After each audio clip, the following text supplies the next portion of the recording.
In 1979, the world decided that we needed the Bayh-Dole Act because we needed to reform our patent system.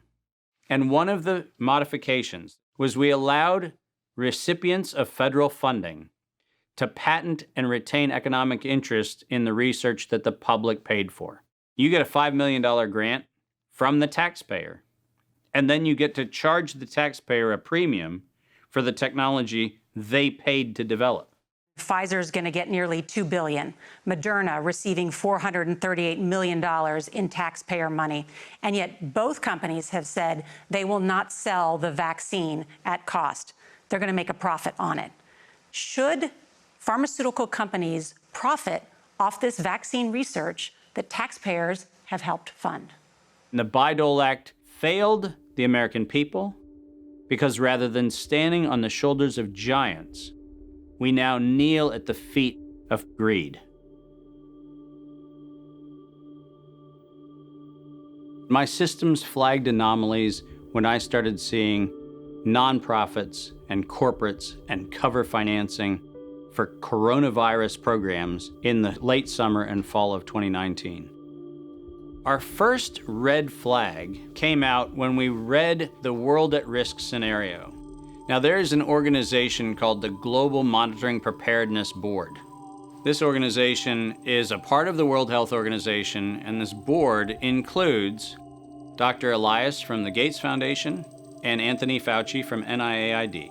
These two individuals, plus the director of the Center for Disease Control in China, come out with a recommendation that says that by September 2020, 2 global pandemic preparedness exercises have to be completed.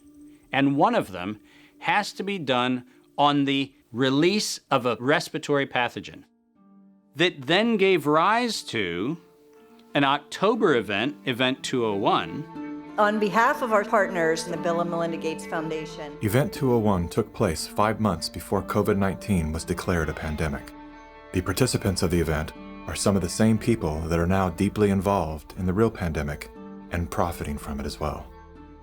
Event 201 was a scripted, multi-camera, live event that was broadcast globally via the internet.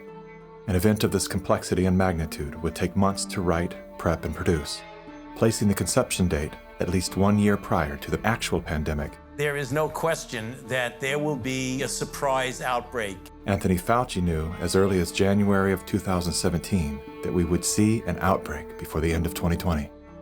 Even Bill Gates, a man with no medical training, knew it was coming. If we start now, we can be ready for the next epidemic. Every single thing that you have seen play out in front of your eyes, all of them laid out in their tabletop exercise, which, by the way, fact checkers have said has nothing to do with the coronavirus outbreak. Just happenstance. This is that wonderful universe of improbabilities where events just co-emerge and then nature conveniently backs itself into our architecture. That's the scenario we're supposed to accept. Brilliant.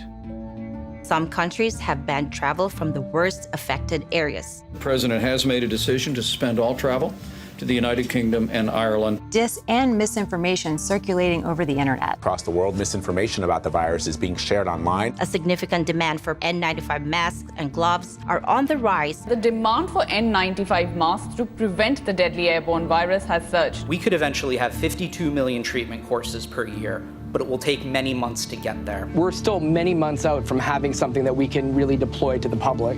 And 65% of those polled are eager to take the vaccine, even if it's experimental. A new poll finds that 49% of Americans say they would get a COVID-19 vaccine should an effective one be discovered.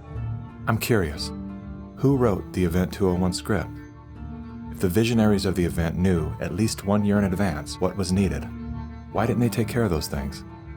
Considering that Bill Gates has donated half of his fortune to make the world safer, why didn't he help to better prepare our hospitals and frontline workers? Why didn't any of the event's wealthy sponsors do something?